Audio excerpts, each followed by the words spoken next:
Good morning mga ma'am, sir. Andito po tayo sa Mitsubishi Peak Motors, Abad Santos sa dispatch area. Andito po kami sa taas. Ayan po ang mga units po natin na for release today. Ang dami. Madami po kaming stock. Ang release po natin today, ang L300 FBXC Dual Aircon. Ayan po. Dami po kaming stock ng L3.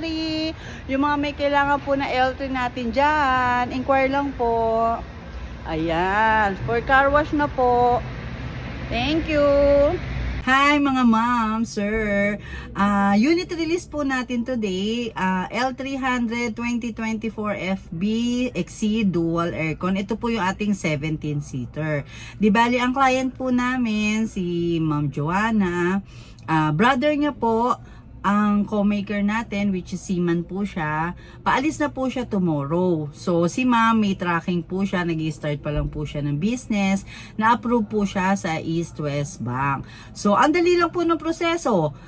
Nag-submit lang po si ma'am ng DTI niya, ITR, 2 valid government ID, si sir naman po, yung passport, Seaman's book, kontrata, and then yung return ticket po niya.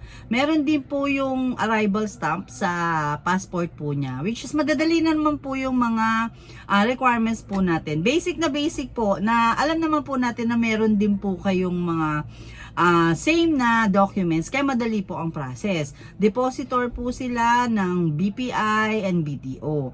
So, yun po, nakapasa po tayo and then nag-release po. Smooth po ang naging transaction po namin. So, congratulations po sa aking client, Ma'am Joanna. Enjoy and good luck po sa business natin.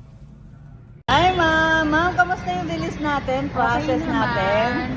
Medyo na-late lang pero Smooth naman ang ating transaction. wala naman naging problema. Ayan. Happy naman kami. Congratulations, Thank ma'am. you.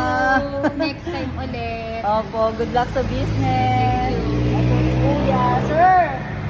Ayan, ang ating Seaman, naalis na po siya bukas. Ano na po siya, flight na. Kaya buti nakahabol kami. Ito po yung L300 namin. Ayan.